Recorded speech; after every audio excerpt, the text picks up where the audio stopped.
And you are a party that is strong on accountability. And we want to work with you going forward on accountability questions. Why am I saying this? We must have unity of purpose. We must copy the South African model. If you look at the way the South African political parties organize themselves to fight for their independence, they agreed everybody will keep their identity and everybody will push their agenda. But there will be a team of rivals forming a government of unity for purposes of dealing with the big questions that were necessary to be resolved at that particular time, removing apartheid. So we have come here with a hand friendship, as Azimio, as Linda Mwananchi, with an embrace of brotherhood, so that we can find a formula to work together with you to bring the change that this country so desperately needs. To the young people, this party has very energized young people. And I'm very proud of the so many lady speakers who came to the forum. You may misunderstand me when I say this, but I did not see a slave queen here. I saw serious people who, even if elected, can read a statement of accounts and hold the government accountable. That is what this country needs. Ask yourself, why a university professor earns less money than an MCA in a county assembly, yet the qualifications are not the same. If we want to change this country, it starts with leadership. We must give the young people a chance. And I want to invite you to study the life of the gold standard of youth leadership in Africa, Thomas Joseph Mboya. At the age of 20, Tom Mboya started the Union of Local Authority Workers at the age of 20. At the age of 27, he launched the first political party in Kenya, Nairobi People's Convention. At the age of 28, he chaired the All-African People's Conference in Ghana under the patronage of the late Kwame Nkrumah, where all liberation movements met. At 29,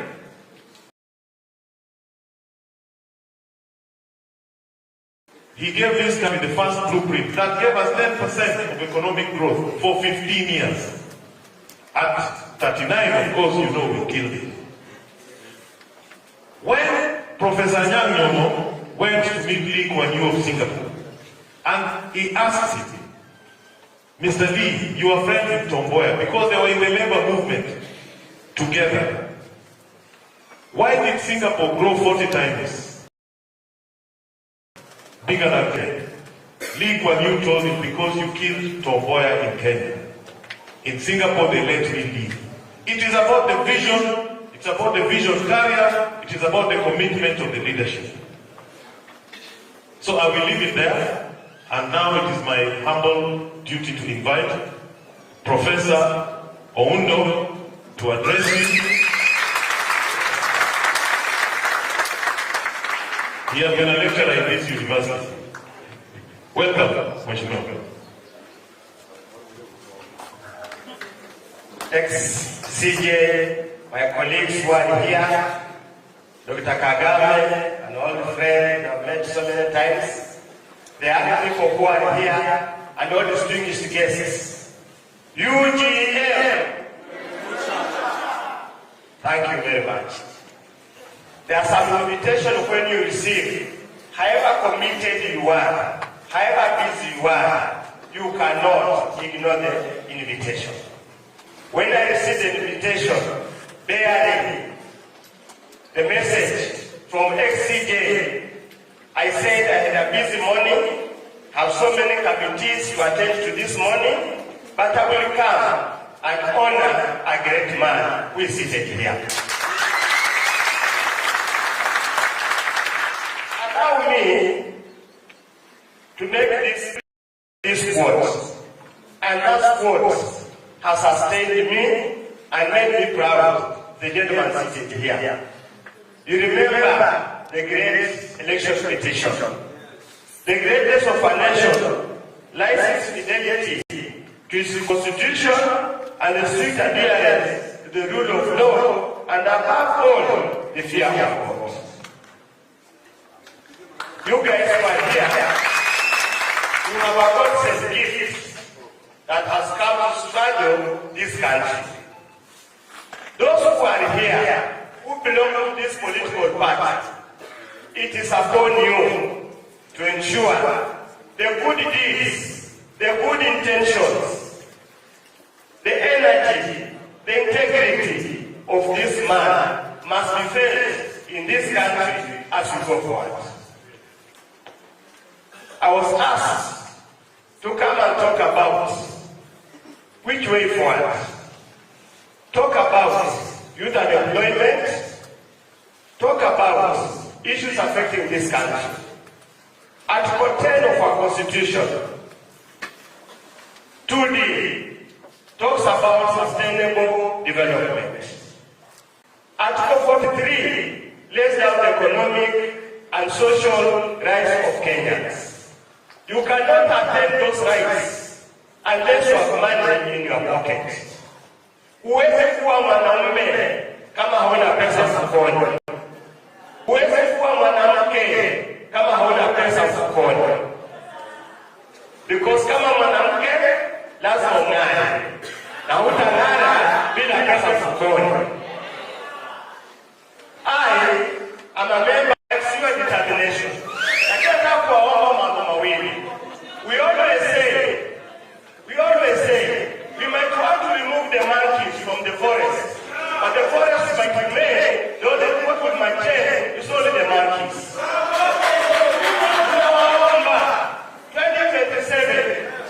2027, ukienda kupiga kura, usibadilishe monkey, mukabakisha forest.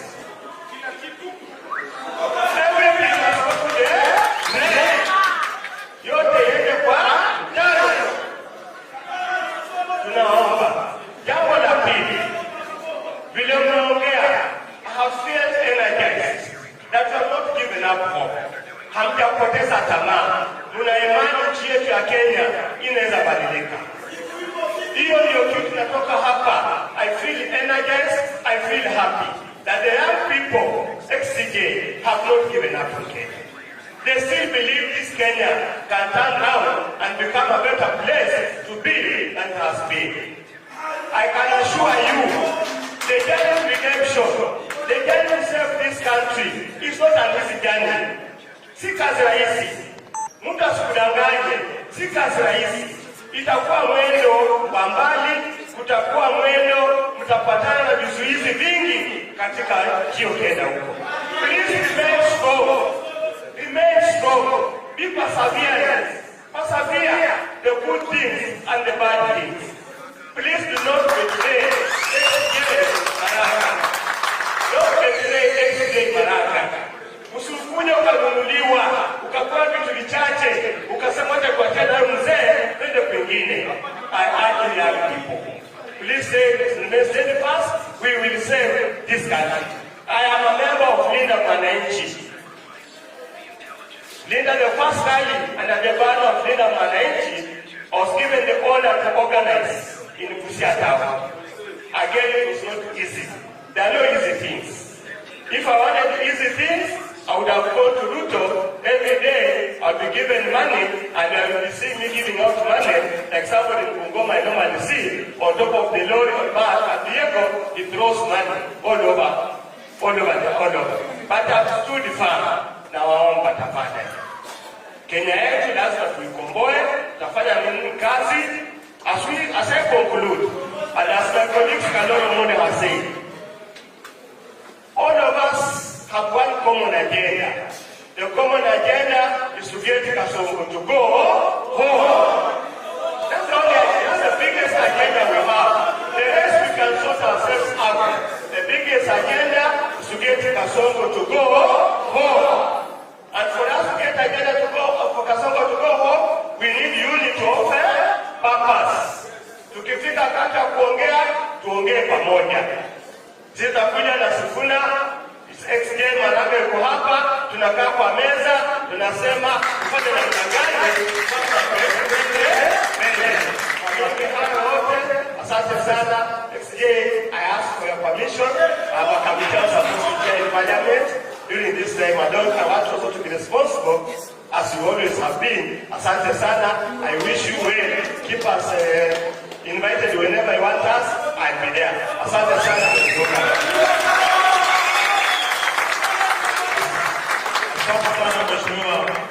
Dr. Wilberforce Oundo. As leader of Wananchi, I just need to give you a scorecard of the bills we are pushing in Parliament.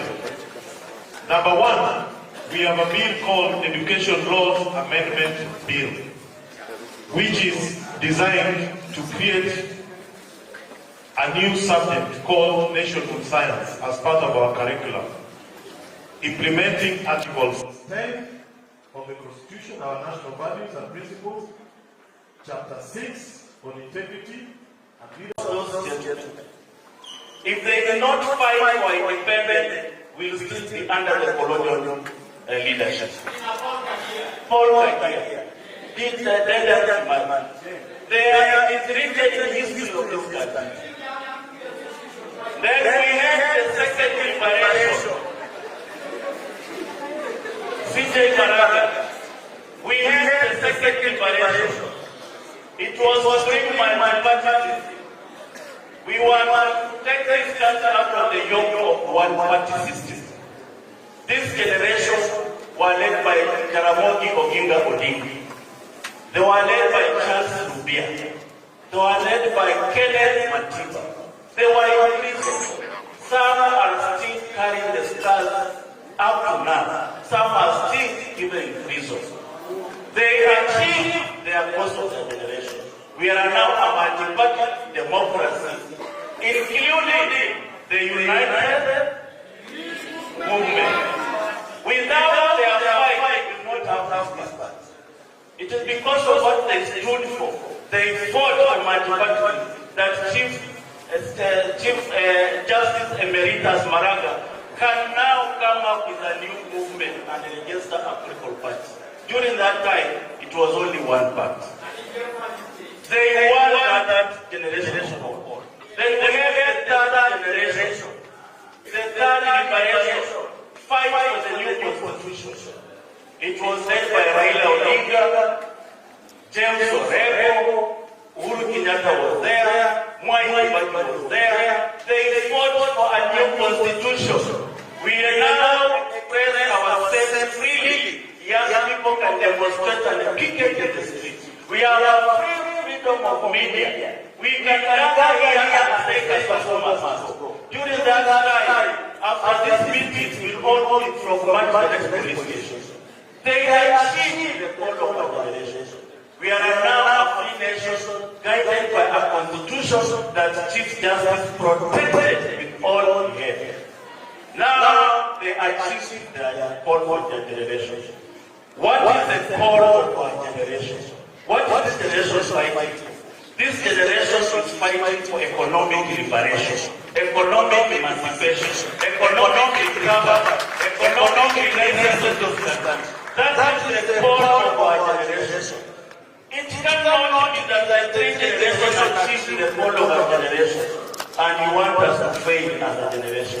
We cannot let others down.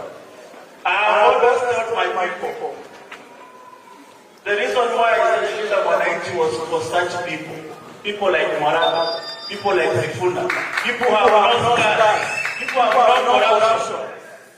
We know that movement will take us back to the how come we are acute as a generation fighting for economic recovery. The generations that have been before us have fought their call for duty they have achieved. It cannot be that one spoil the call for our generation by taking us back to where we want to come from.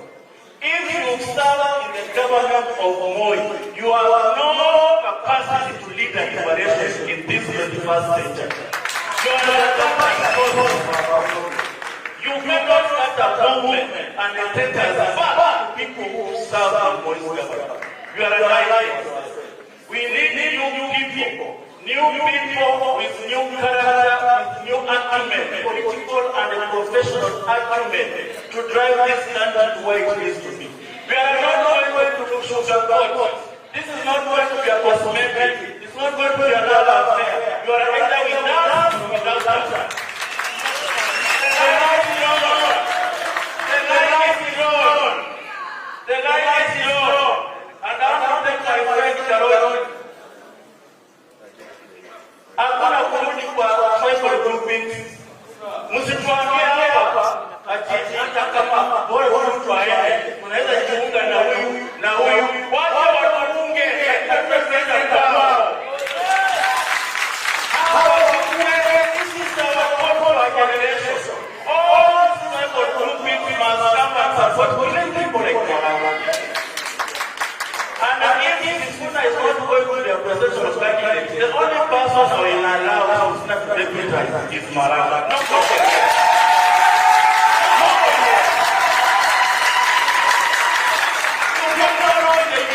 The thing we want to take out. You are right. No,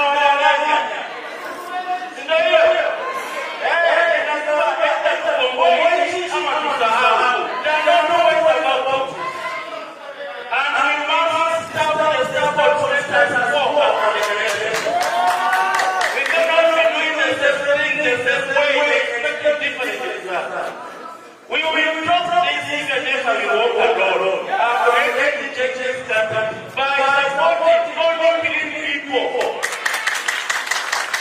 It is about our generation, and that's why I'm here. That's why I'm here. On 21st July, I will launch the People's Movement to enable this young man to go to Parliament. I'm also the impeachment ready to impeach William Ruto.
What was Maraga with a destroyed Parliament? You give a president, give him a Parliament. Otherwise, he will not move. He will not do anything. His bills will not go anywhere. That's why I say, as you champion for Maraga president, I can never miss. I'm championing for new members of Parliament. We must have some small knowledge. I dare to fight for 18 and 25 years. I left the University of Nairobi. I went to graduate. I never made it 2013, 2017 I made it. I'm now standing as second club member of Parliament at 38 years. You can do it. You don't know here. You can do it. Just to understand to the people your ideology. Forget about tribal. I come from a constituency where members of my tribe are only 500. I was elected 25,000, but my other tribe, tribalism is manufactured by our leaders. There's no tribalism, it is manufactured. Please do not take us back there. Do not look at Maraga in terms of tribe, you will not achieve it. The call for the young generation on the street was tribeless. Why do you want to take them back there? They say tribeless. They say tribeless. Why do you want to take them back there? Look at a person of the character that needs to change this country. You talk about Singapore. about the bureaucratic institutions that drove Singapore to where it is. In Singapore, which was just a failed economy at our independence, they looked at the education system, health system, bureaucratic institutions, value addition in agriculture and manufacturing. That is what happened in Kenya. You cannot achieve Singapore. You cannot achieve Singapore. You have to change our institutions for you to achieve Singapore. In Kenya here, what is not expressly forbidden in the law, it is allowed. In Singapore, what is not expressly allowed in law, it is forbidden. Those are two different countries.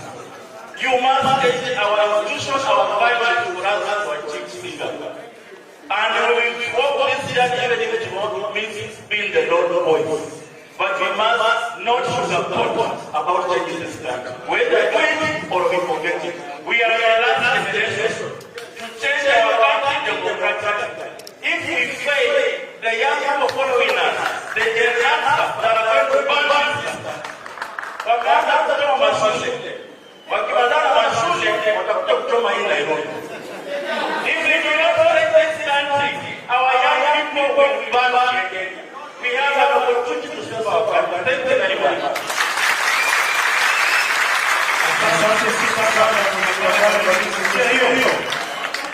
Number one, each generation, as Franz Fanon said, must discover its mission in relative obscurity, fulfill it or betray it in relative opacity. You must find your mission as a generation.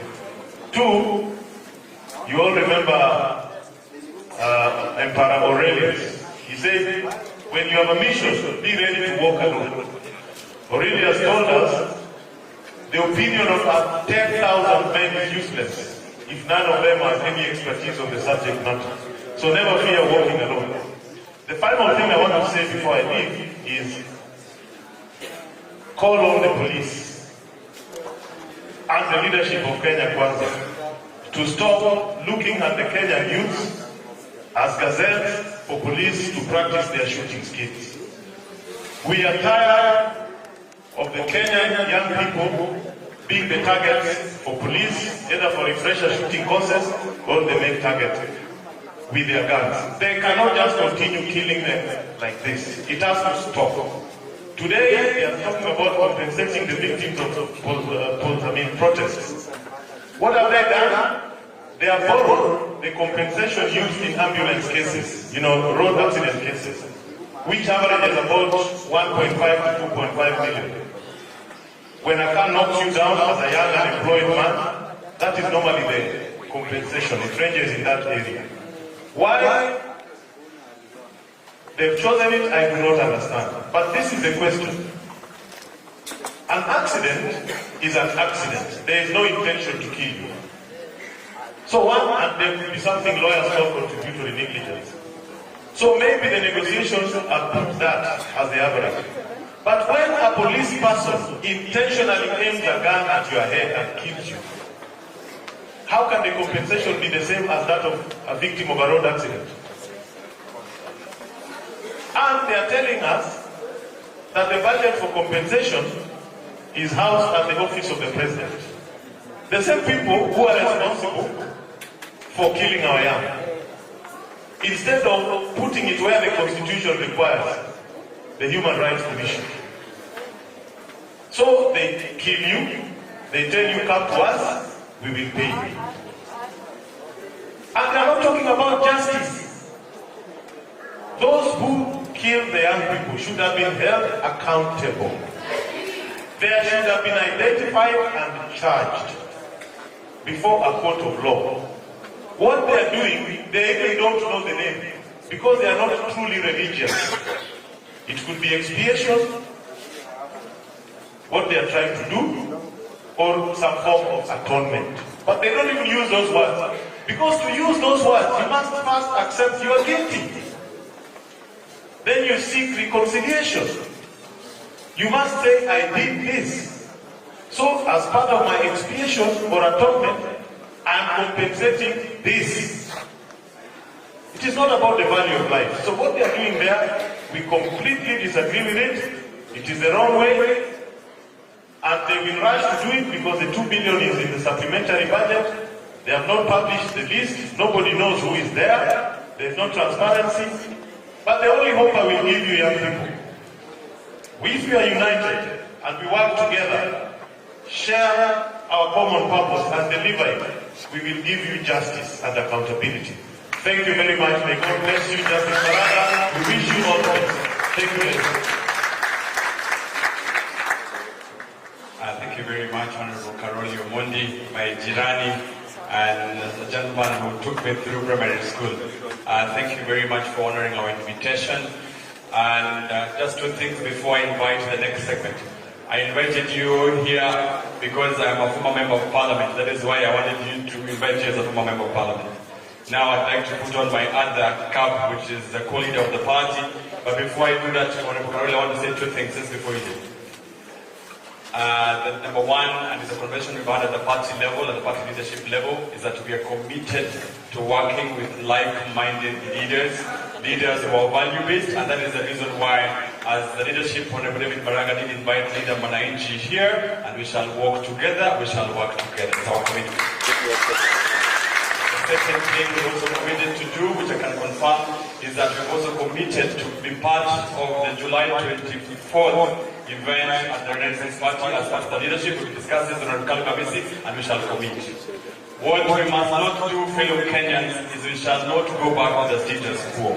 We must work as like-minded leaders to give Kenya what Kalkamisi and this party call a renaissance, what we call here a reset, a restoration, and a rebuild. So pass our regards to the Leader Mwananchi comrades, tell them we're together, and we will show up at the next Leader Mwananchi event when we're invited, so that we start working this journey together. Thank you very much, and pass our regards. Thank you very much. Thank you. Now, without taking too much time, we are committed to finish this meeting at 12:30, and we are strictly going to do that. I am going to give to invite my Honorable David Maraga. I'd like to invite Dr. Justice Juma, the party leader of Justice and Freedom Party, a young man I've known for many years, and thank you so much for honoring our invitation and for coming. Please come and spend a few minutes here before I invite Dr. Ruben Kigamis. Thank you very much. Please give a hand clap for our party leader, Justice and Freedom Party. Thank you so much, Honorable Network Party Leader. Wananchi wote, Bwana asifiwe. Naanza hivyo ndio yule jamaa asijue kwamba yeye anadanganya watu na Bwana asifiwe peke yake. Amen. I bring you greetings from Justice and Freedom Party, and may I take this opportunity to congratulate you, GF Party, for this wonderful occasion that you have invited us to. And also, I would like to congratulate you for bringing to Kenya such a wonderful presidential candidate, Honorable David Maraga. David Maraga stands out for integrity, accountability, and the rule of law that we actually need today.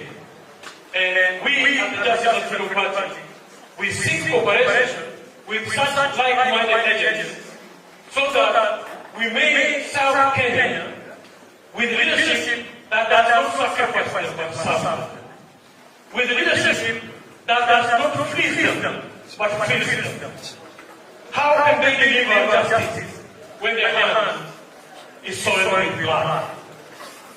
Gentlemen, I have three words here that remind me of the clarity of us coming out to exercise our duty as patriotic Kenyans to rise against corruption, to rise against impunity, to rise against theft, to rise against tribalism, and all the ills that actually has been reversing our prosperity. In the street, they kill us, downtown communities, inequality. And I keep telling them that treachery begins treachery. If you kill mercilessly, you will also receive mercilessness. The things that are happening in our schools today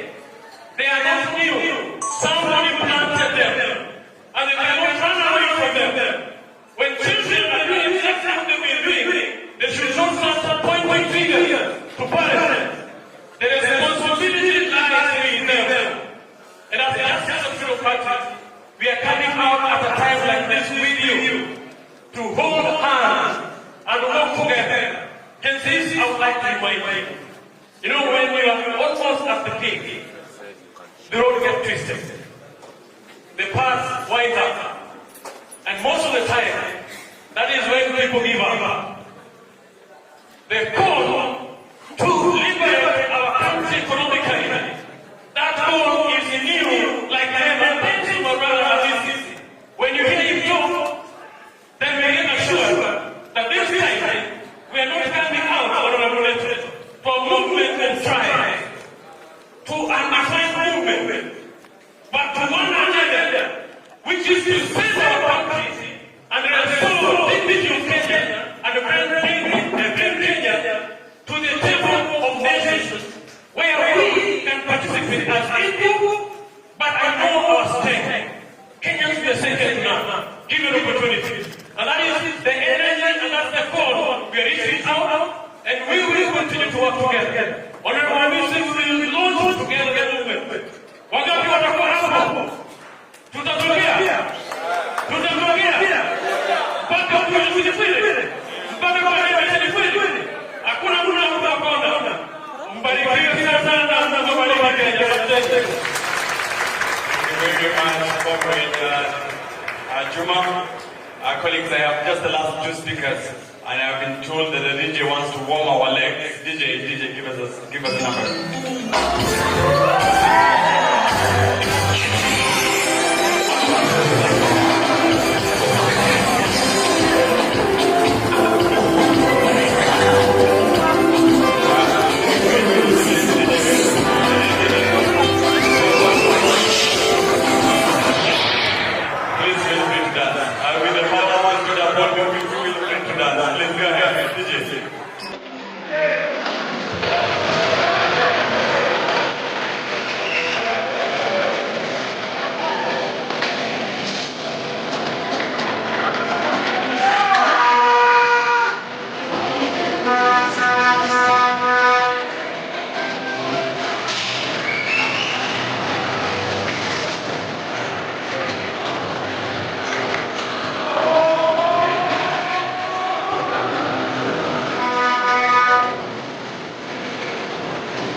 First is to apologize to anyone else who wanted to speak and is not able to speak. I know there are many aspirants who came here to speak, we're not able to make them speak. We apologize. Now, let's relax. Let me give you a microphone. Unajua kwa chama cha Democratic Party tuko na nidhamu. Please. Tuko na nidhamu. Tunasikizana tu. I will also give you the microphone and you will also discover it's very difficult to speak. I will give you the microphone. So relax. Let me speak mine. I will also give you a time to speak yours. On the points now, please allow me to invite a long-term comrade, a friend I've known for a long time, presidential candidate several times, a man who gives me all the inspiration, and the one and the people, Dr. Ruben Kigame of the Kenya. Please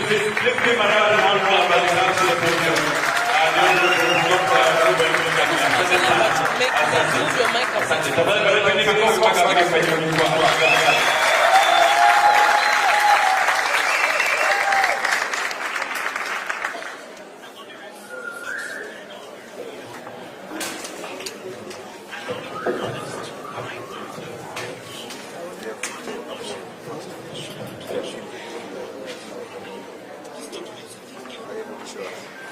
Wananchi hoye! Wananchi hoye! UGM! Atikume! UGM! Rais mtarajiwa aliyejitokeza,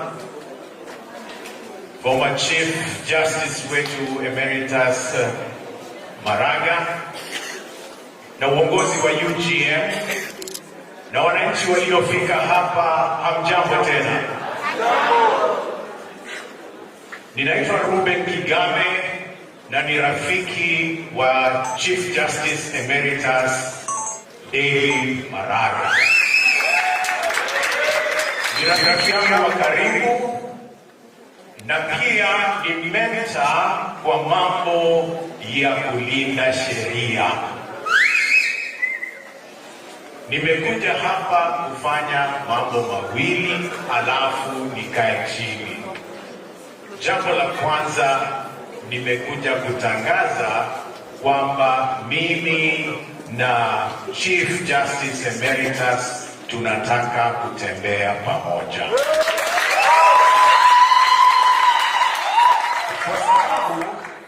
Kwa sababu mioyo yetu na maadili yetu yanafanana. Na hakuna haja ya kuinvent the wheel. Halo? Mnanipata?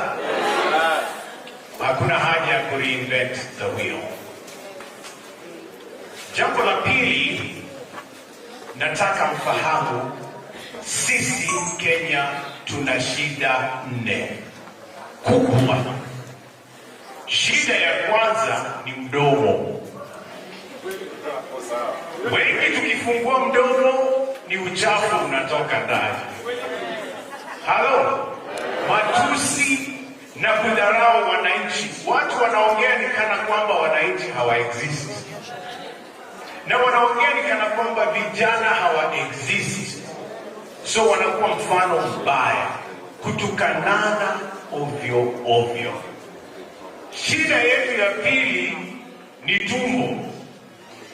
Kuna wale wanakula sana.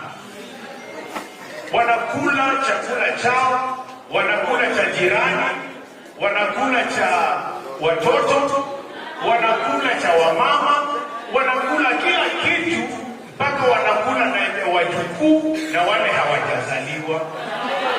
Kwani wana tumbo saizi gani? Watu wana pesa Kenya hii, wanaweza kutumia miaka 1000 wameficha ulafi. Shida ya kwanza ni mdomo, shida ya pili ni tumbo, shida ya tatu ni macho. Halo? Shida ya tatu Kenya ni macho. Watu wanaona sana. Wakiona shamba lako wanataka. Wakiona mke wako wanataka. Wakiona girlfriend wanataka. Wakiona boyfriend wanataka. Wakiona sasa wanataka. Shida ya macho.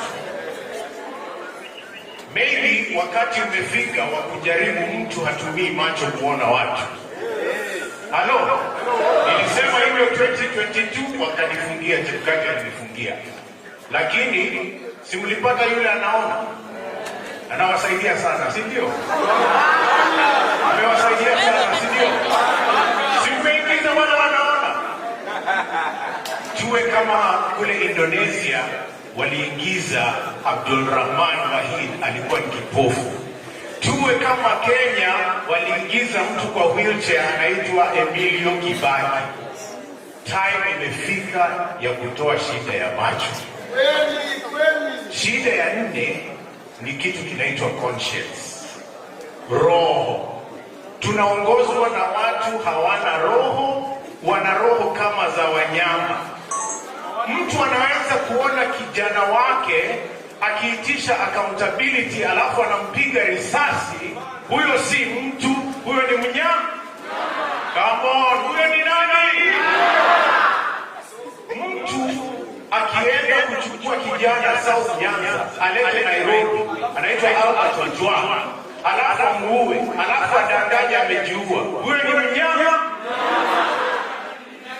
Hello, nataka tuchanuke na tuamke. Sisi tunajua shida, sasa tunataka suluhisho. Hello, tunataka nini? Na suluhisho, wacha niwachanue wa Kenya. Suluhisho si mtu mmoja.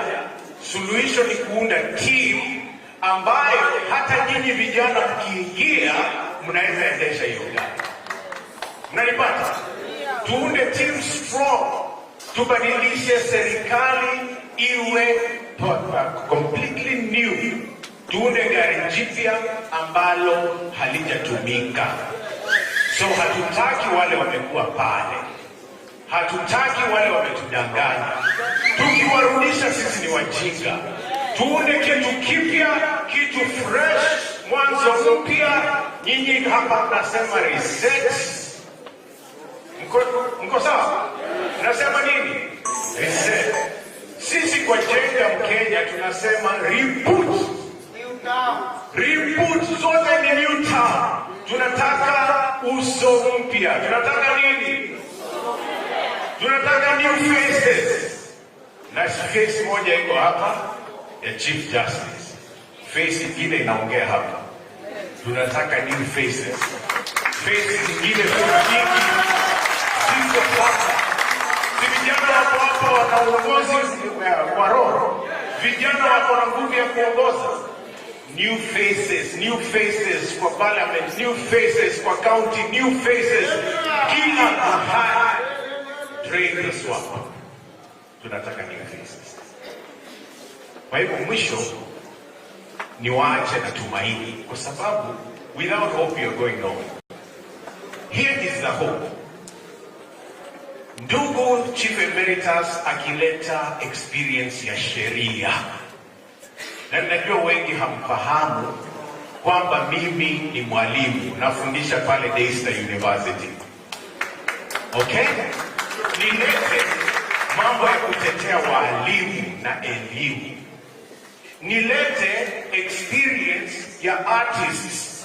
Nimekuwa nikiproduce music tangu 1987. 30 albums. Hawa vijana wanapiga muziki hapa, mimi nawaelewa sana. Tulete experience ya artists. Nilete experience ya social justice. Na nilete experience, sikiza hii, nilete experience ya voters na wale wanaoishi na ulemavu. Wote tuwalete kwa meza moja. Tutakosa kuingia Ikulu. Tuchukue sheria, elimu, usanii, disability, inclusion yote, UGM, inglesi, hivi vitu vyote, linda mwananchi, walete wale fresh faces. Tutakosa kuingia? Hatutakosa.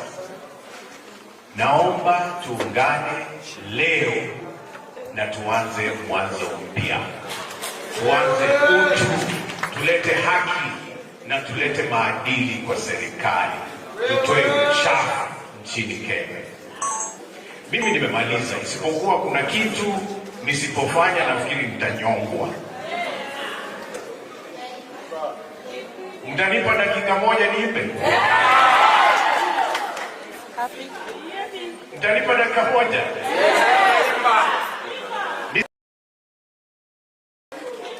Sasa mimi nikiimba huwa wananiambia Kigame, wewe imba tu ile umeahidi ewe Bwana. Wananiambia imba, tunaomba uwepo wako uende nasi. Wananiambia tuimbe, mshukuruni Bwana hakuwa wema. Ana uwepo. Kabla kufanya ombi, wacha niimbe ile wameni walinikataza kuimba. Halo, kuna nyimbo nikiimba hata hamtachezewa. Gani hiyo? Ni hiyo. Ndio tunataka. Wacha niende kwa keyboard. Ala.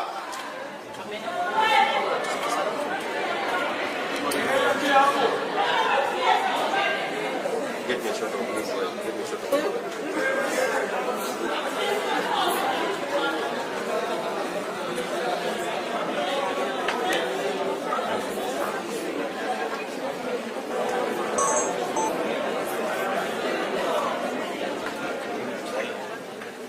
So nataka ikiwezekana msikize yale anasema kwa wimbo, ndio isiwe ati aliimba kitu kizuri. Sikilizeni maneno.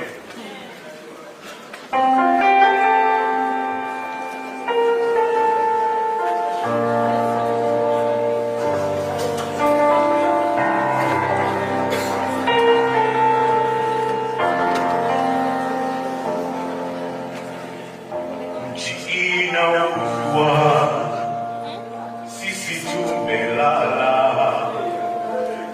Wakenya wanachezwa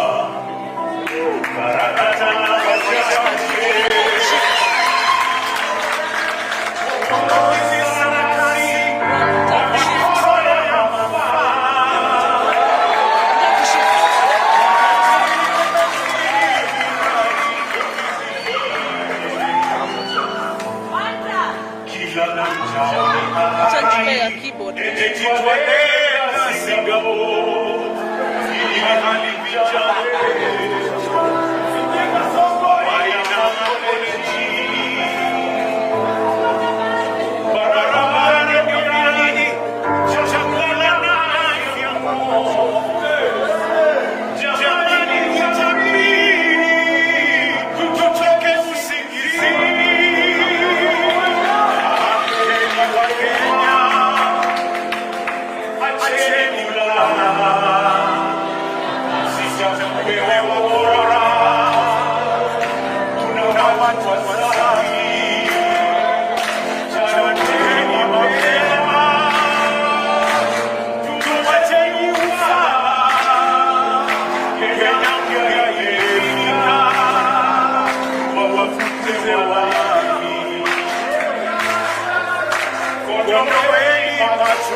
much,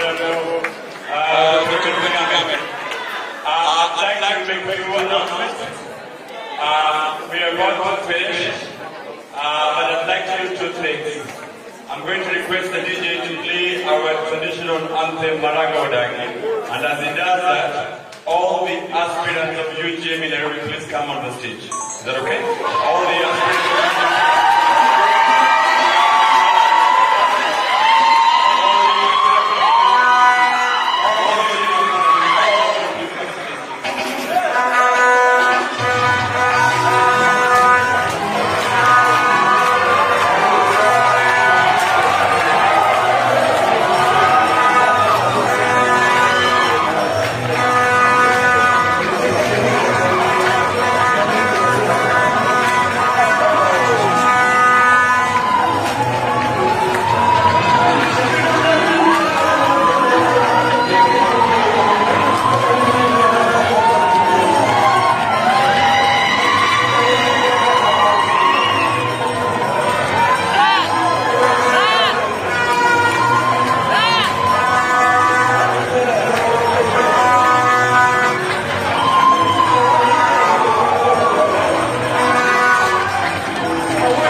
What I'd like to do is I would like to give this particular microphone to Daniel Maraga, who is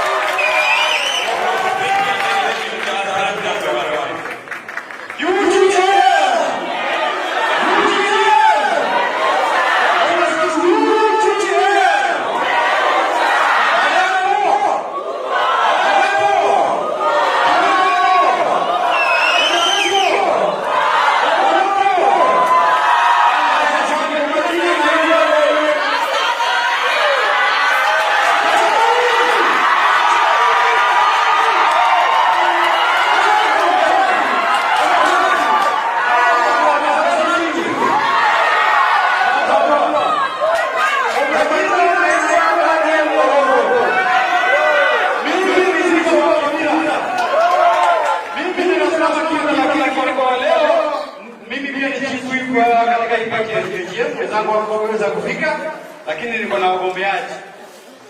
Haraka jina na mahali unagombea kiti. Sawa sawa? Hakuna story mingi, jina na mahali unagombea kiti. Tunaanza wapi?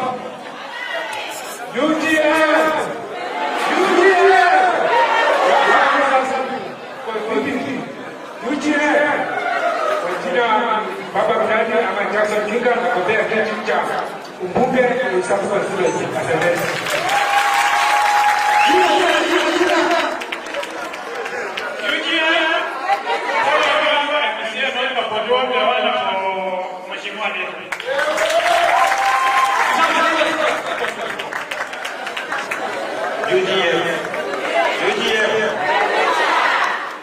Majina naitwa Mesha Kosebe, nasimama Kisa East MCA Kakamega.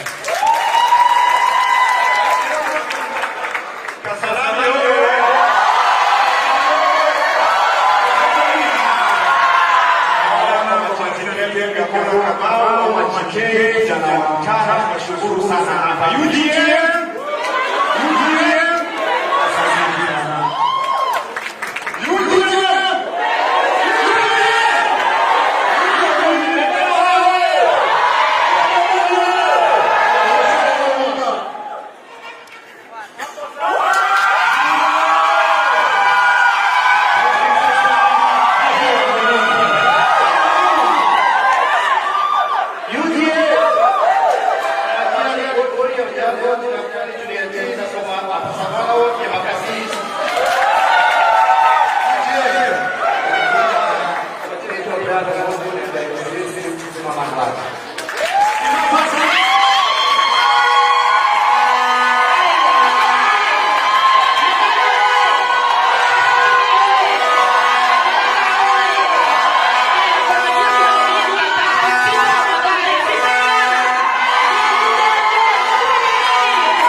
Comrades Viva. Naitwa Samuel Talui, MCM Mtwani 1. UGM. Comrades Viva. Naitwa Rolex Opio, MCA East Kakamega Ward.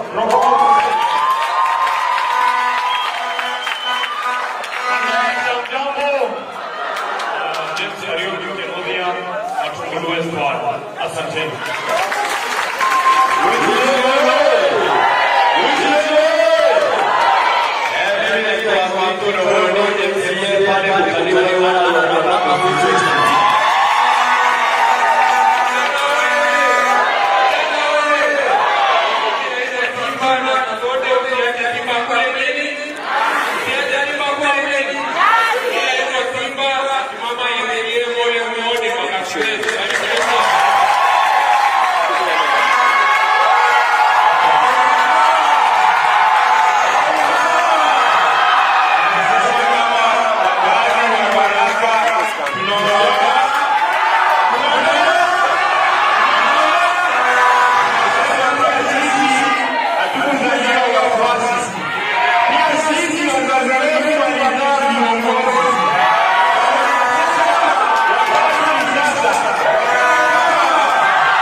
When the Kenyan people passed the social contract in 2010, they gave unto themselves, we the people of Kenya, at the preamble of the constitution, they said, we the Kenyan people are the sovereign.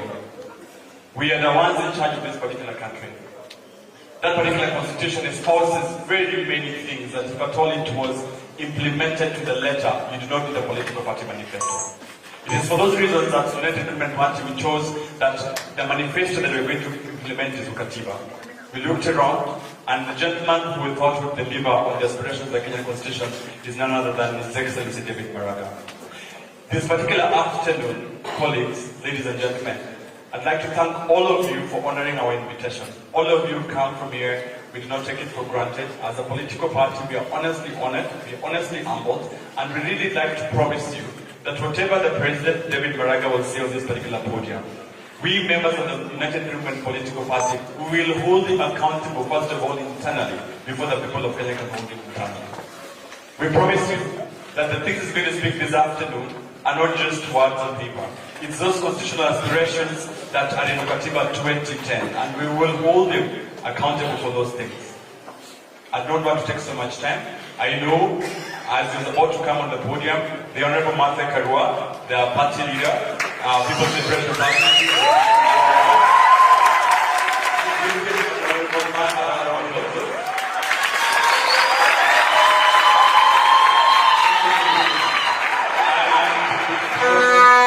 Because my role was very simple, I was going to invite His Excellency David Maraga to come on the stage, and as he does that, he will then invite the Honorable Martha Karua to speak. Is that okay?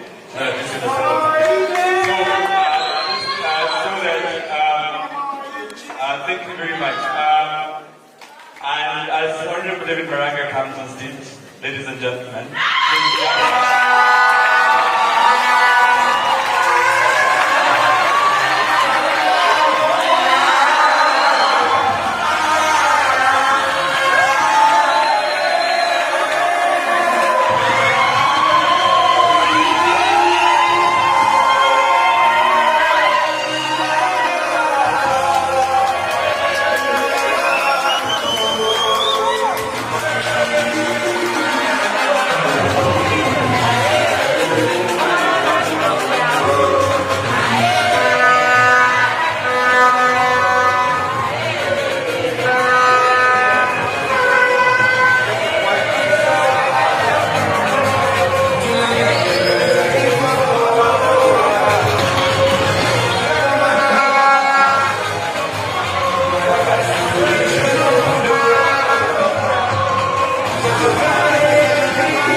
before I make my remarks, kabla sijazungumza,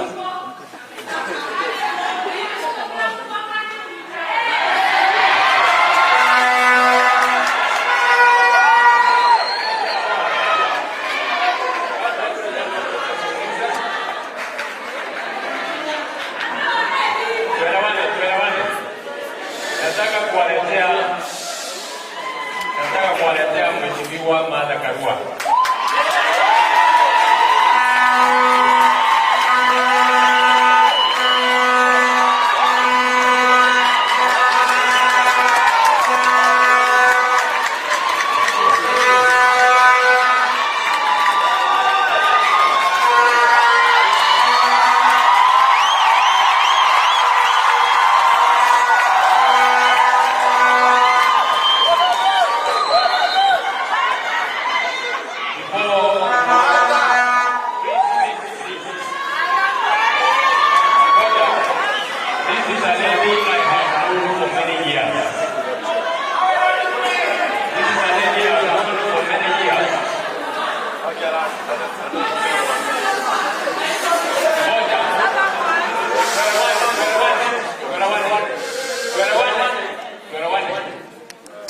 Huyu ni mama nimejua kwa miaka mingi sana. When she was a magistrate in Nakuru, I don't know Mheshimiwa if you can remember. I appeared before her, I had a case and there was a senior provincial administration officer who was uncomfortable with the questions I was asking him. Some of them he refused to answer. I turned to the magistrate, and you know what the Martha Karua said? Answer all the questions you are asked until I tell you not to answer. And then at the end of that day, we went on, and of course I won my case. Martha Karua is a lady I've known, a great woman of integrity. And I'm happy Mheshimiwa you had time to come and grace our occasion. Please make your remarks. Excellency David Maraga, Presidential Candidate of UGM, dignitaries assembled here including members of Parliament, na wananchi Wenyechi, because you are the most honorable. Amjambo. Nilie radhi, nimekuja nimechelewa, lakini afadhali kuchelewa kuliko.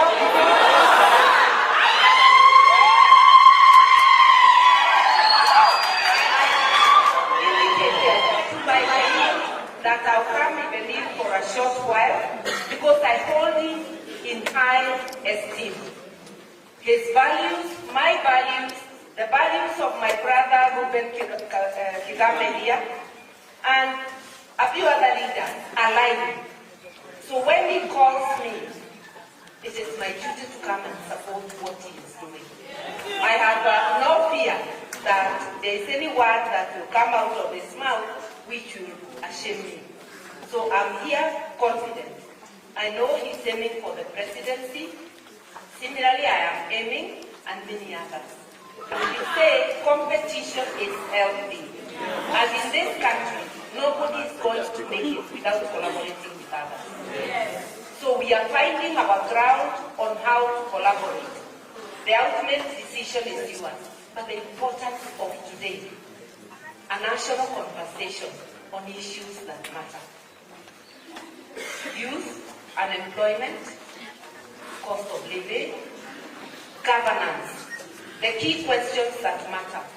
The runaway corruption, the daily killings from the arms that we buy to protect us. You have been holding important conversations. I'll be told of the things that were said. I will not delay my colleague here.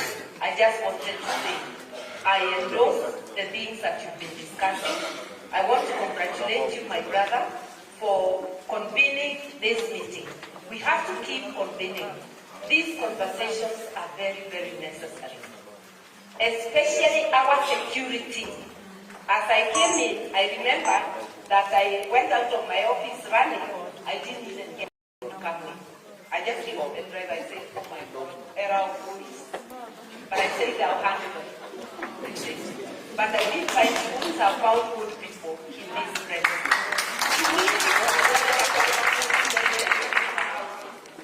Has this become Haiti or worse? We need conversations. We are not helpless. It's something we will do to rescue ourselves, but we will have to be together. Asanteni sana, we will continue collaborating.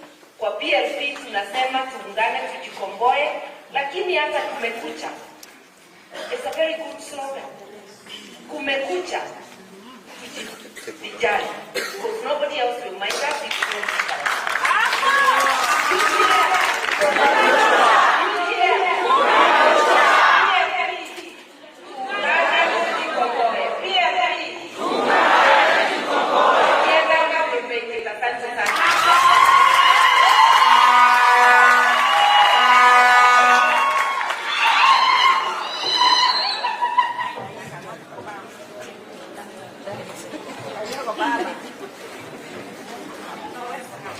Asanteni sana asileiteta. Kwanza kabisa nataka kwanza na washukuru nyinyi wote. Nataka kuanzia nyinyi wananchi na supporters wetu ambao mmekuwa hapa tangu asubuhi. Nafurahi sana kuwaona mmekuja hapa, nimewasikiza.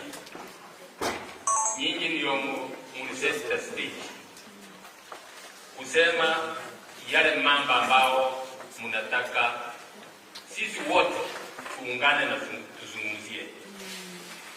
You give us an overview of the state of our nation. Thank you, my brother from the civil society. Pole sana kwa kusumbushwa vile tuliona. Na nataka kuwashukuru sana na vile mmesema mambo ambao mmesema ni yale mambo ambao yako kwa roho yangu. Na nataka kuwashukuru sana. Asanteni sana band for the wonderful music. We want to thank you very much. Young people, leaders from universities, I want to tell you that we appreciate your presence here. You are the owners of this country. young people, you are the owners of this country. You have a long life ahead of you. We want to make sure that we live a country that serves you, that you will work in as you serve this nation. I want to thank you most sincerely. Then let me come to the honorable members who have given us wonderful, wonderful honor to come here and speak.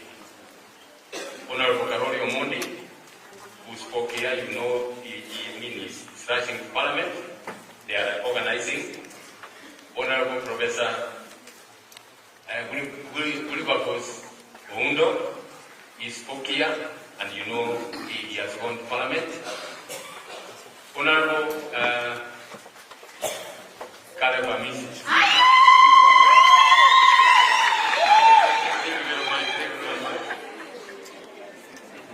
Caleb Amisi was one of the people, actually the first one, to endorse me even before anybody else thought about it. Even before I thought about thinking of a political position. Thank you very much, Mheshimiwa Amisi.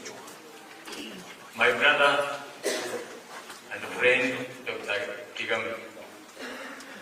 We have had conversations for many days. Thank you very much. I am really, really honored that you had time to come and we speak. You remember all these MPs who came, including Honorable Amisi, Honorable Maraga, and Kigame. We are all talking the same language. We are talking the same language that we need change.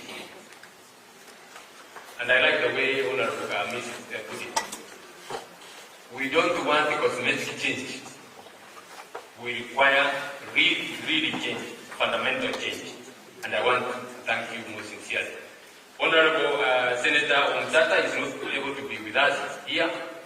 He gave his apologies. He has a matter in court, but I'm told his representatives are here. I want to thank him for that. So, ladies and gentlemen, here we are. Here we are. And as I said, I want to thank you very, very, very sincerely. Fellow Kenyans, as many of you are aware, I'm not a career politician. And even if I was a career politician, I would not start my career at the age of 75. Some of you may know that I'm already 75. I spent 18 years in the judiciary as a judge of the High Court, judge of the Court of Appeal, and eventually the Kenyans honored me to be the Chief Justice of this Republic. I served, and I want to thank the Kenyan people who stood with me in very, very difficult times, and I want to thank you most sincerely. I headed the judiciary, the judicial arm of government, and I think I served. The others are the details that you may know. I have come to this space, political space, as I have said, because of an urgent need, an urgent national need. After a little reflection and extensive consultations, I acceded to the request of the JCs and many other Kenyans to run for President of the Republic of Kenya in 2027 general election, to help this country, to help the others, the like-minded people, to order this country, this country to order, to call this country to order. At independence, our founding fathers cherished a dream of a Kenya free from three major challenges: poverty, ignorance, and disease that had held its people for generations. A Kenya where the honest labor would sustain a family, and a Kenya where every citizen would look ahead with hope. However, driven by greed, our leaders over the years betrayed that vision and turned our country into a feeding trap for themselves, their families, and their associates. As a result, 63 years after independence, we are still grappling with the same issues that we had at the beginning of our nation. Now, they are compounded. Those issues are compounded by mass unemployment of our youth, deepening inequality, and extreme poverty.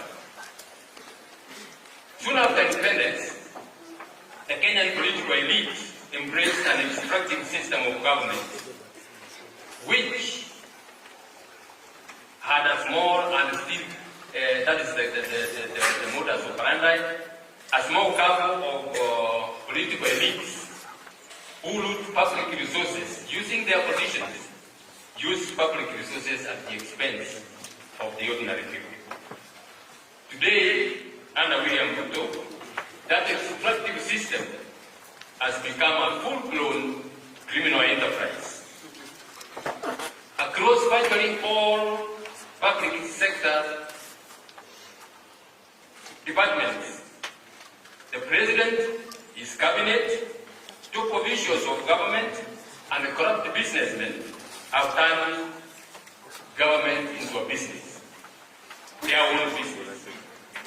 They have created programs which you know, like SHA, affordable housing, PPPs, as well as G2G importation of fuel, and embarked on mega projects, all geared to stealing from the Kenyan public. These projects, if you have seen, tenders are awarded to a couple of people who are connected with the president, and that you know what that means.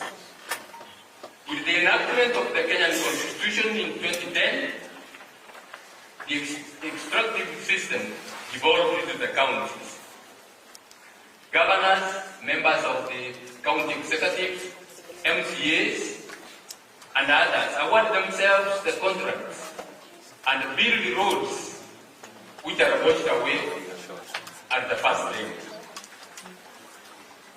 Rather than performing their oversight roles, many senators and members of parliament are exhorting governors and the county officials whose hands are caught in the teeth. As a result, the country is losing billions to corruption, as this is regularly confirmed by the Auditor General reports.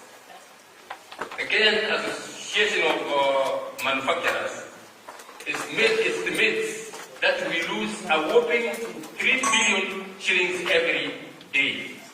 Every single day, and nothing happens to the culprits. The level of looting was there, of course, from the previous governments, but it reached the highest, or it started coming very high in the year 2013. It astronomically rose from the year 2013.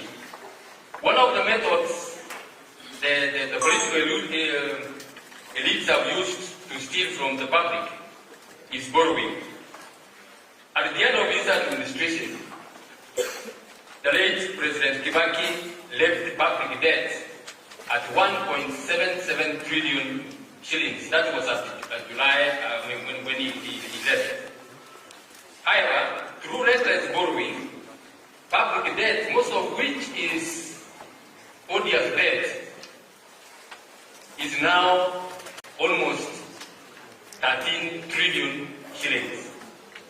With the result that the domestic borrowing has mopped liquidity out of the local market and ruined business enterprises in the country. You know what that means. Banks, instead of lending to the ordinary people, they find it more profitable, and they are not going to chase somebody, a kiosk owner, to recover the money they have lent to him. Instead, they are giving all the money to the government, and that has literally ruined private enterprise. With all that, now,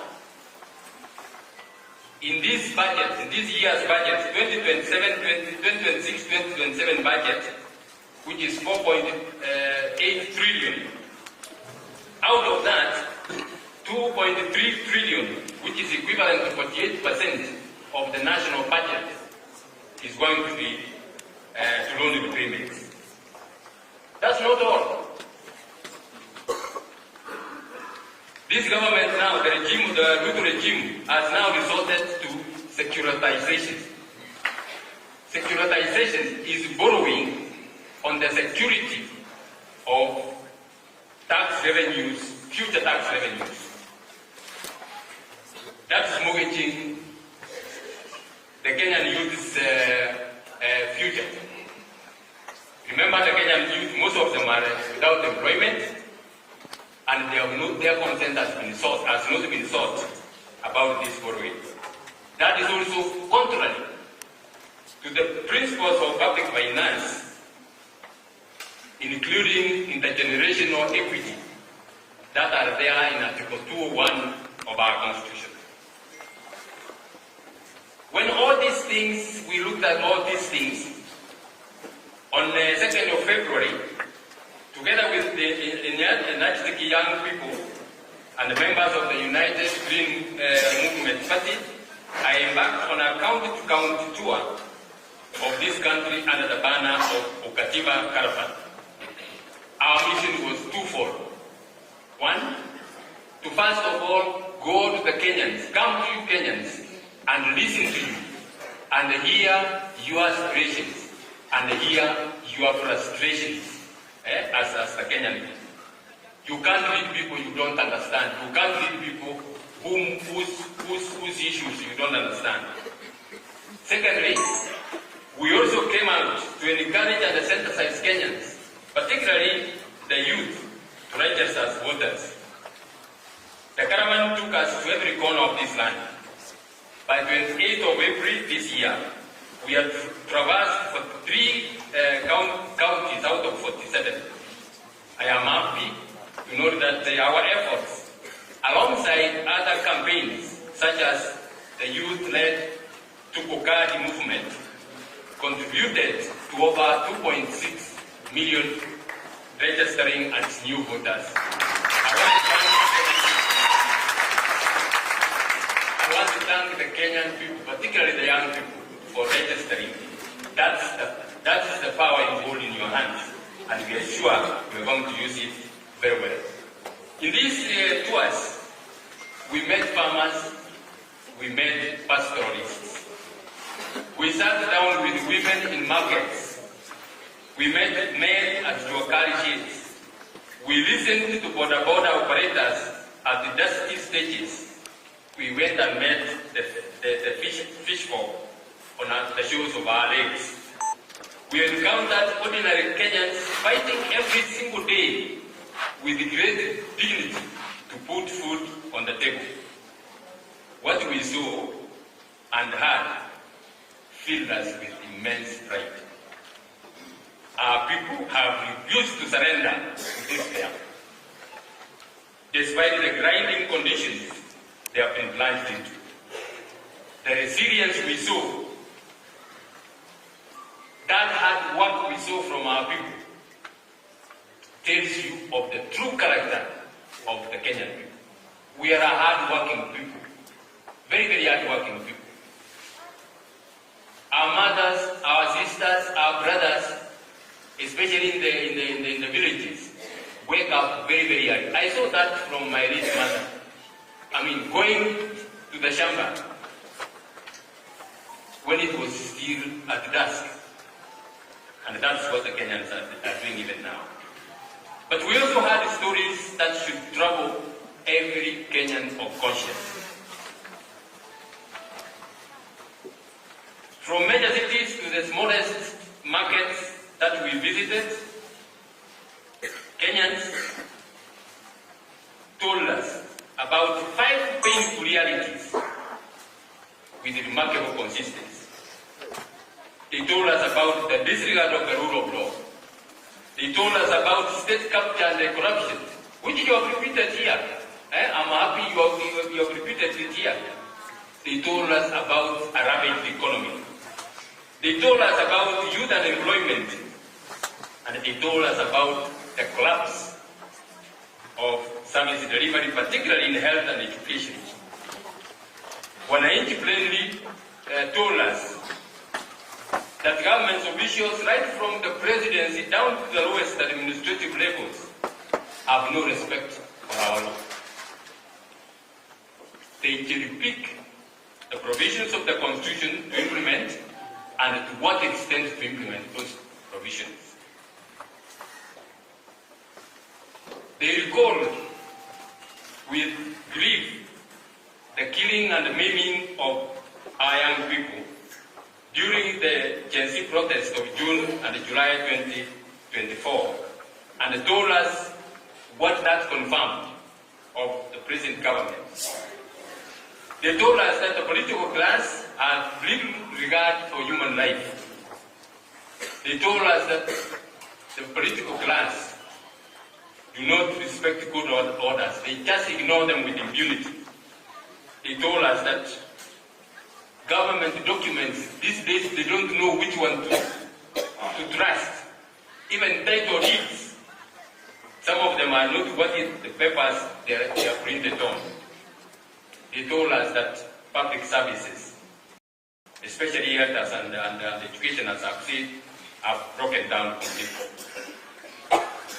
Throughout the country, the counties we visited, wananchi were quite clear in their minds. In fact, from everywhere, there is not one station we went to where wananchi did not raise issues. They said, corruption has reduced them to beggars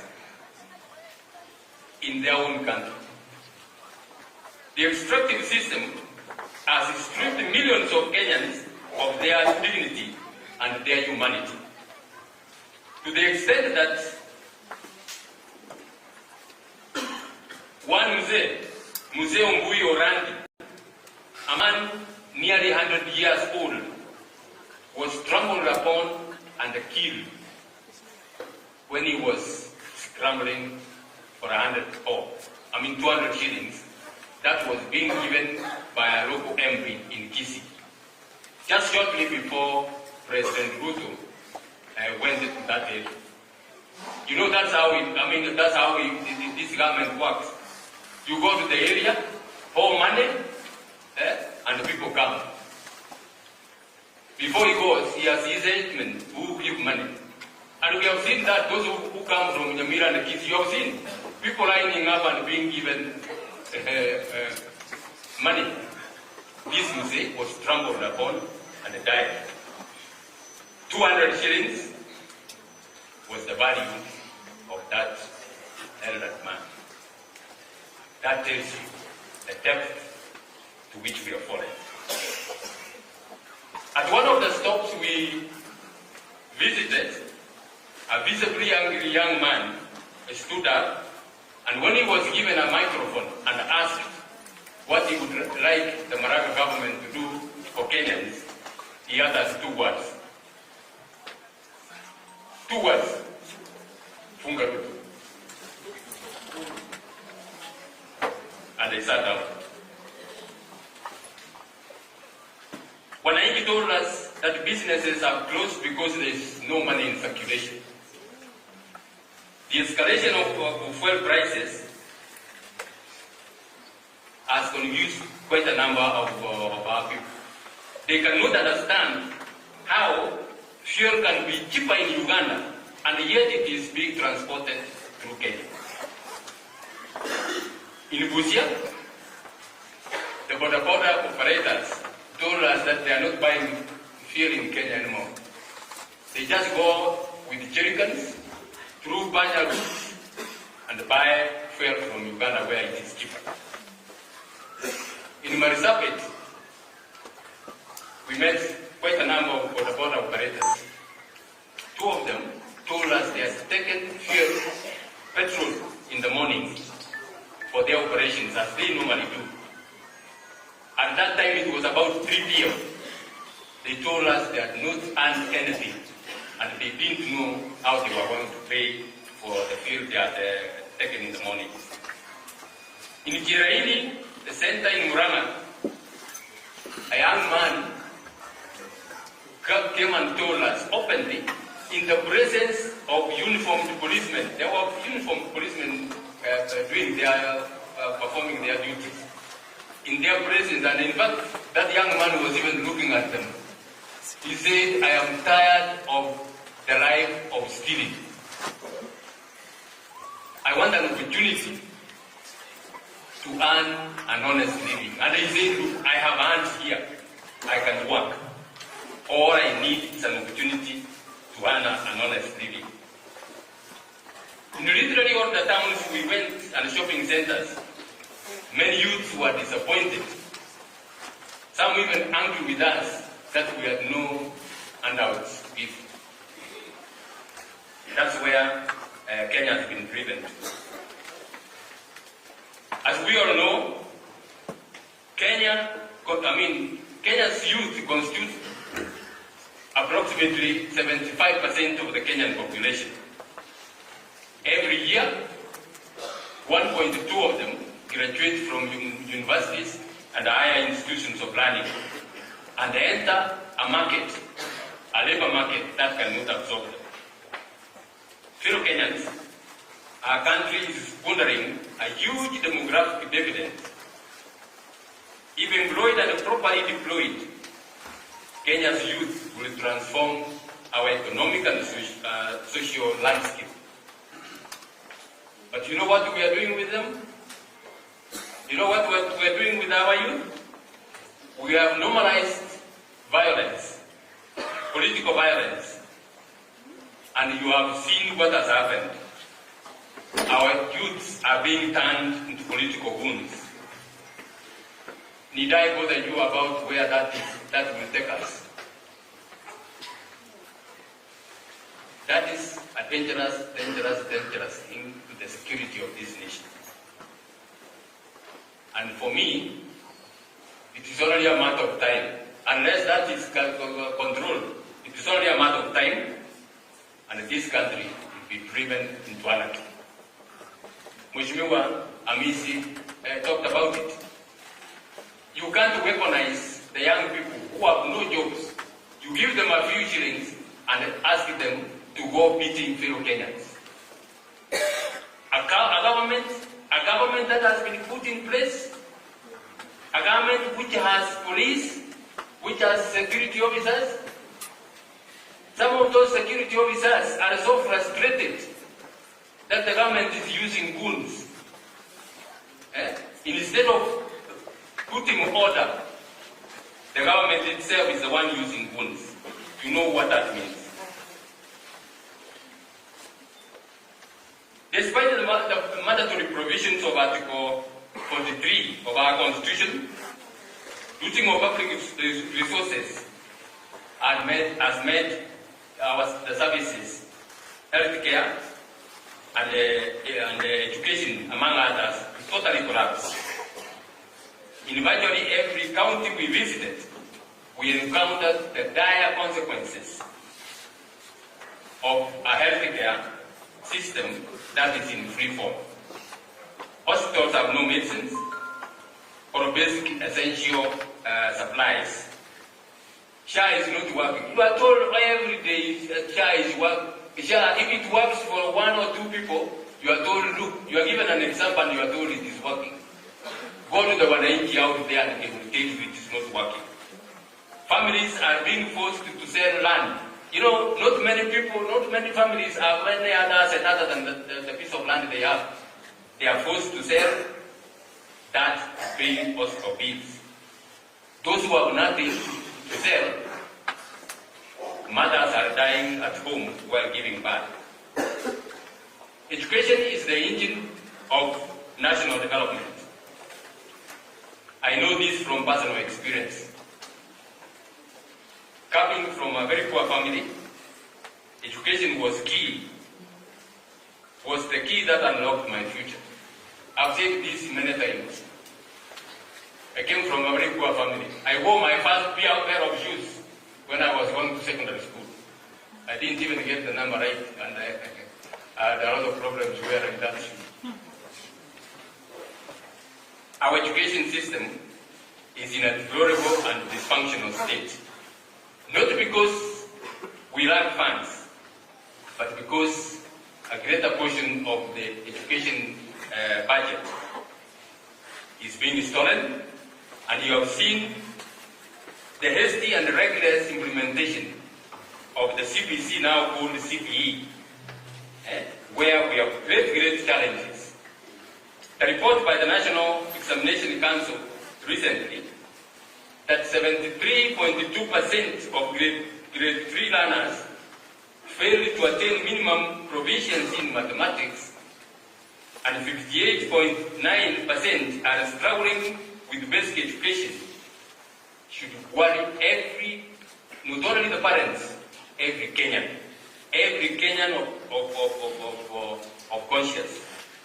Why? This is the kind of education we are giving to our children. These are our future doctors. These are our future architects.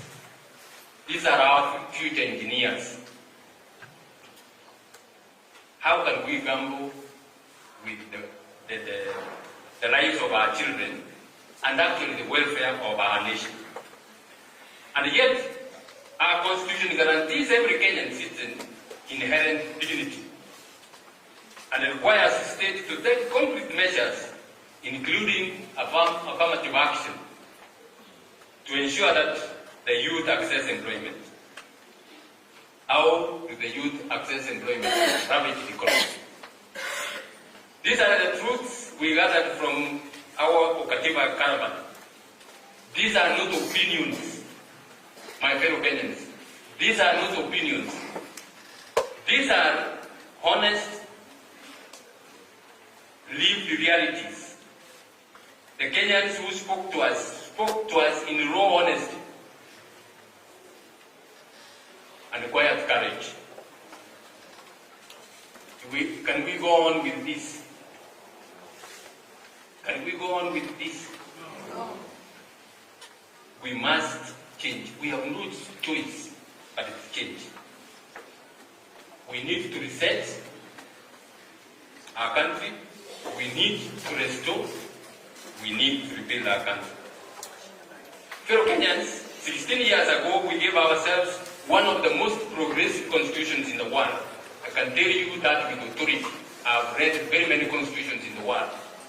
In the course of the nature of my work, I had to compare and read other constitutions of other countries. And when I say, like many other lawyers have said, we have one of the best constitutions in the world. What we have are the challenges. This was a pact meant to decisively break the neo-colonial extractive system and build a Republic of Kenya anchored on social justice, prosperity, and human dignity. But that has not come to be. We must reset our country to order by reconstituting our governance system in strict adherence to the Constitution and the rule of law. If you give me the privilege of leading this country, I will dedicate my presidency to dismantling the culture of impunity. No one will be above the law. Not the president.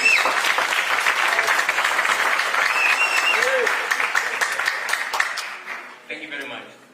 Not the president, not the pauper. I have said this many times.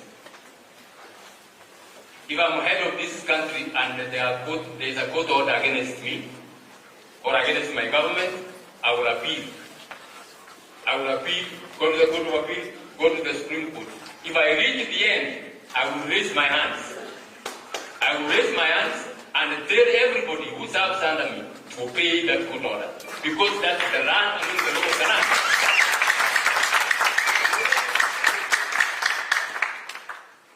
A civilized government is one which obeys the law. It should lead by example. I will do that. We must reverse the imperial presidents, where the president is considered as the sole provider of development. You are told all the time, Rais amekuja hapa, ametupatia hii, ametupatia hii. All that is supposed to be in the development plan. What about the areas where he has not been to? What about the areas where he doesn't have sycophants? You can't run a country, I mean, you wait for the president to come and say, let me build for your school here. We must be an orderly government. My administration will not treat the Constitution as a suggestion. The Constitution will be our absolute command. We will implement it fully. Professionalize the public service through meritocracy and restore the independence of institutions, including Parliament. Parliament is not independent anymore. Parliament is not serving the people, it's serving one person. You wait. See, the finance bill is there. Many people have protested against it. You wait. You are going to see it being passed. And you know what they have done? They bring scandals. Okay? The tender of the JKA establishment, bring in, funny characters, so that our minds are concentrated on what? On those scandals, and we forget about the finance bill.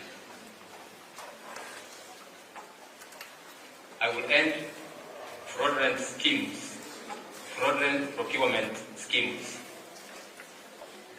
And fellow Kenyans, trust me, I will end that. I just need 5 years. Give me 5 years.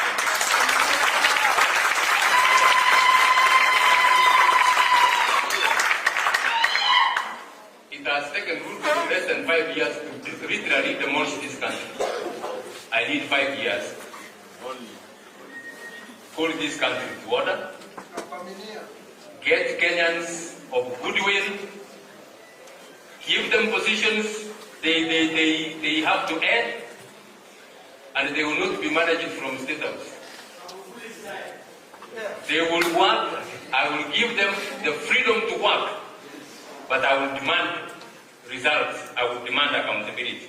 And I have very many Kenyans. We have very many Kenyans, professionals who are ready to work for their country.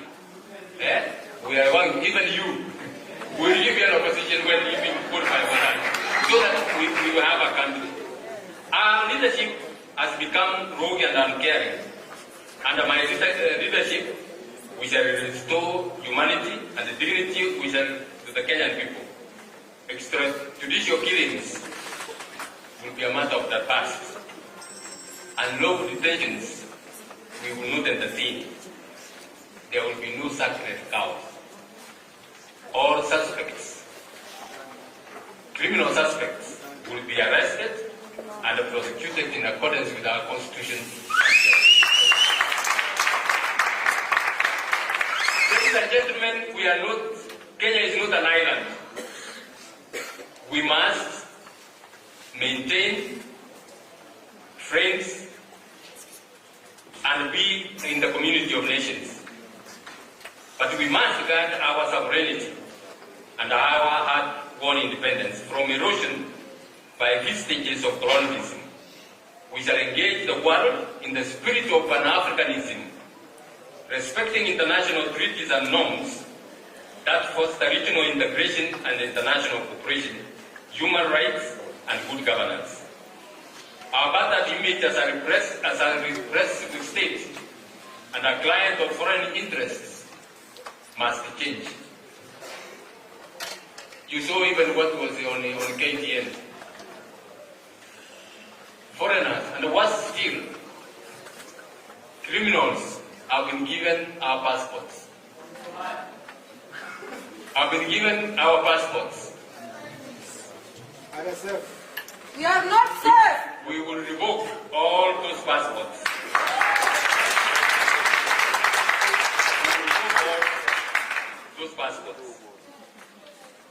Our sisters and brothers in the diaspora who make immense contributions to this country's economy and social fabric will be accorded full rights as equal citizens of our motherland. Fixing our economy begins with getting our governance right. From agriculture to tourism, from mining to manufacturing, we must leverage on modern technology and professional expertise to address what ails our economic foundations. Agriculture, which is our mainstay, the mainstay of our economy, will be given priority in my presidency. Extension services must reach farmers. Those who are from the farming community know. There used to be a time when extension services, extension officers used to go to the people. These days they don't even have fuel to go to the people. The people don't even know what kind of variety of maize or which one they should grow in which area. Extension services will reach the farmers. Farm inputs will be affordable, and where appropriate, subsidies will be given. We will not give sand in the name of fertilizer. The governance failures afflicting tea and the coffee sectors must be corrected. The devastation caused to our rice farmers in Mwea, and we were there, my colleagues, those who were with me, we were there and we heard what our brothers and sisters in Mwea told us. They grow one of the best varieties of rice in the world. But the rice is in stores, they can't sell it because some cartels have been allowed to import rice and flooded the market. Western Kenya sugar farming will be given priority and we will deal with the issues that are there. Fellow Kenyans, it is public knowledge that a number of companies have closed operations in Kenya and relocated some to our neighboring countries. The business executives who spoke to us during the Okativa Caravan were unequivocal. This government has made Kenya impossible for competitive business. Factory owners told us that there will be no meaningful manufacturing that can be done in Kenya without drastically reducing the cost of fuel. That will be a priority in my government. One fuel operator showed us 10 licenses that one needs to have before you can operate a small business. 10 to operate a Mina petrol station. Others told us that they regularly pay protection money to police and provincial administration officials. Is that a business environment? Is that a business environment where investors can come to? For me, that's a hostage situation. We have to change that if this country has to move forward. No country can advance without innovation and manufacturing. My government will leverage on artificial intelligence to expand opportunities for our youth who are already digital natives. I will stop or drastically reduce borrowing, especially domestic borrowing, as I told you, which has mopped up liquidity from the local market, and look very, very keenly and seriously into business licensing, taxation, and energy supply to spur manufacturing, including development of cottage industries, to incentivize small and medium enterprises. We will protect our minerals and other resources and secure the future of our children. We cannot have a country where 125 billionaires own what 43 million Kenyans put together own. You can't have a country like that.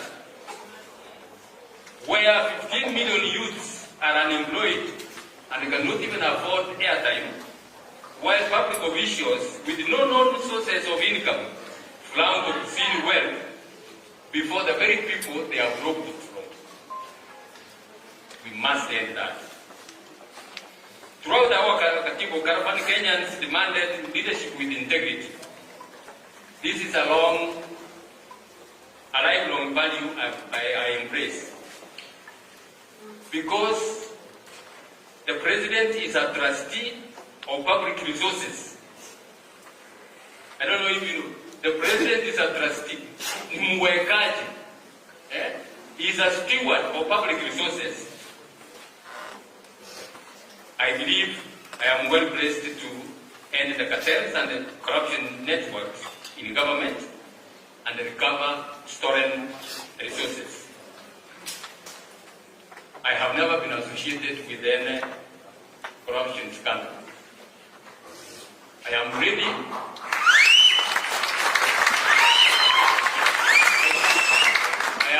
to declare on oath.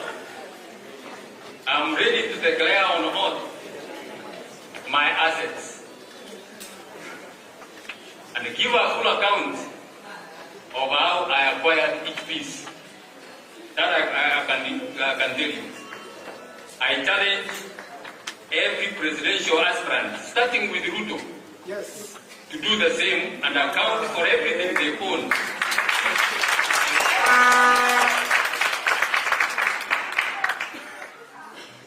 President Ruto has told us he was a chicken seller. Loot all. Let him come and show us how he sold that chicken and what he has got. That some of us are so daft we can't get that. Fellow Kenyans, this is my personal pledge to you. I will not steal from you. I will not allow my family to steal from you or my friends. Those I will appoint to serve with me, I will not allow them to steal from you.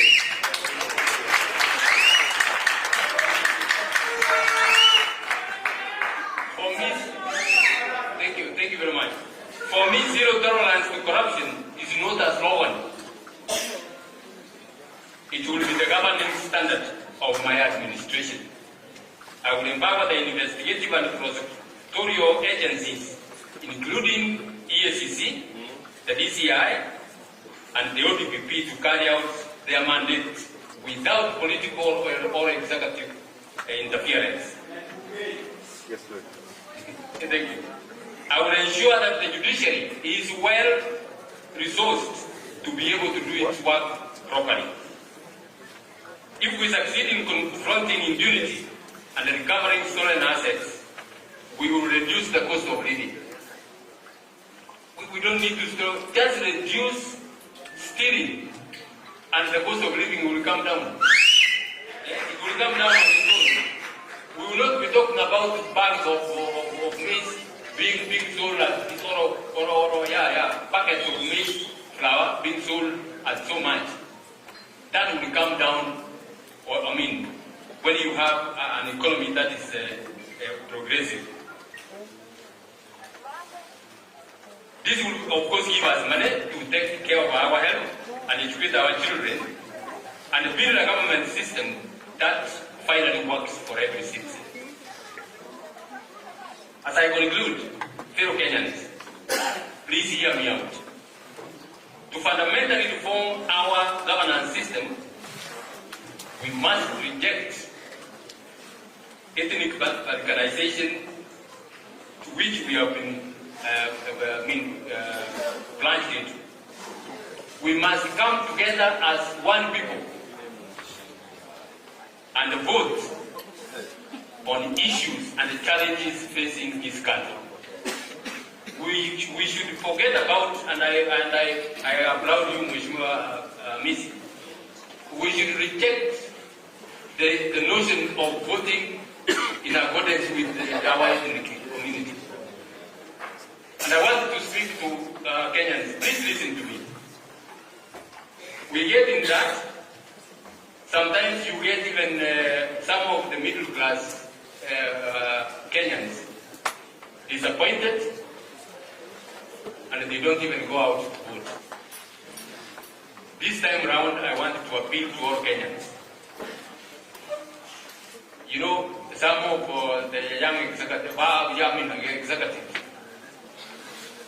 are able to have a good car. Their children are going to school.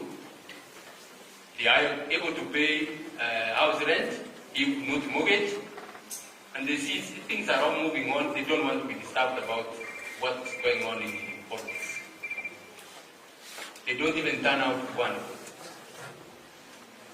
Let me warn you, my fellow Kenyans. This time round, you must go and vote. You don't vote, and Kenya runs into anarchy. You will not have a road to drive that car. You will not have a road to drive that car. The 2027 general election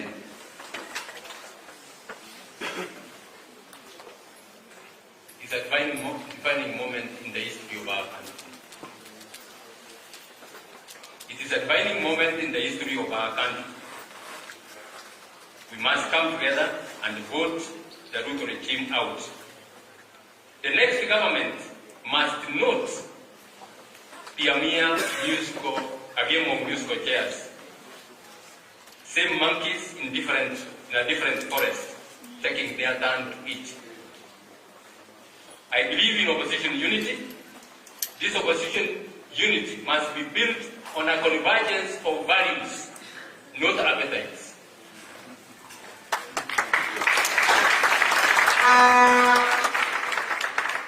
We need to unite under the rule of law and permanently ensure that no future leader can weaponize state power to loot public resources, kill our children, and silence dissent.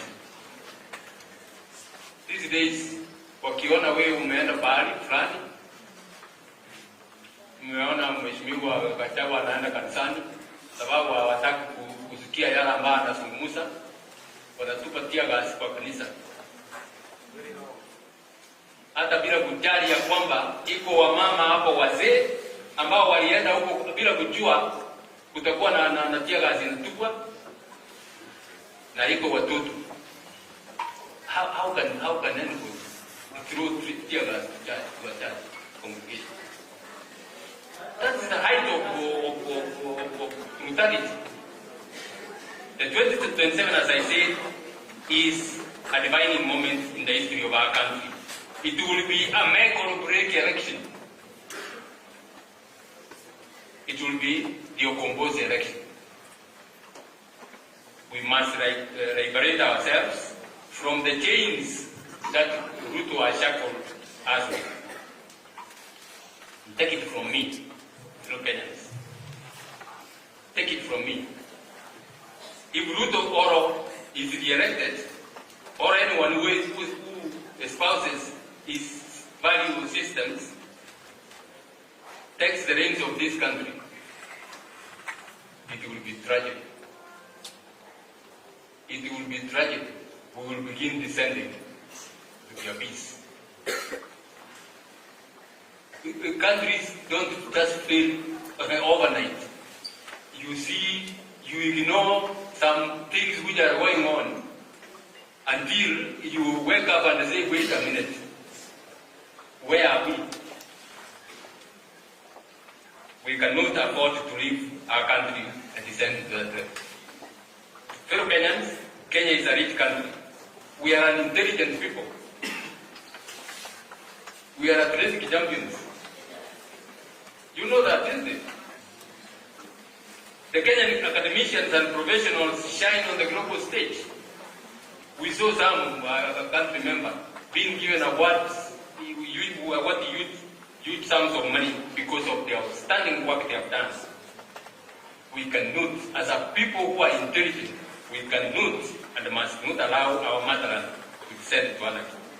We have the power to save our country. We have the power to put an accountable government responsible to the plight of the Kenyan people. A government that believes in constitutionalism and the rule of law. It is time to stop dreaming about the Kenya we deserve and start building it. Time to start living in the Kenya of our cherished imagination and enjoy our nationhood as a free people.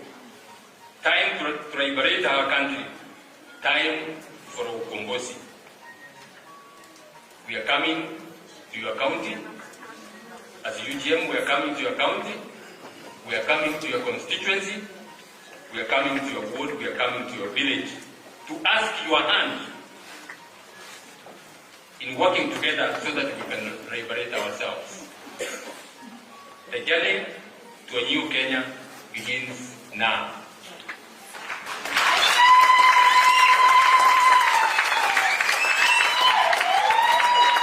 Will you join us? Will you join us? The dawn is here. It is time for our liberation.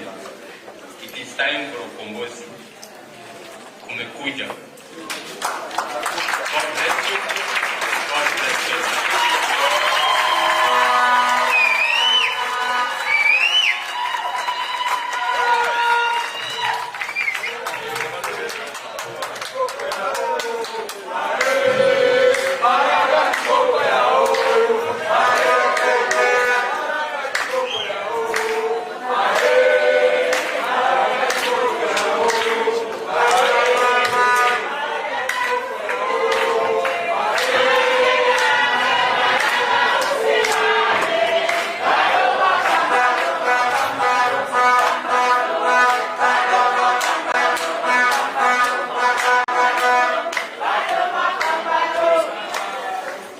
Thank you very much. Thank you very much for being patient with us to the end. We want to thank all our guests who came. We want to thank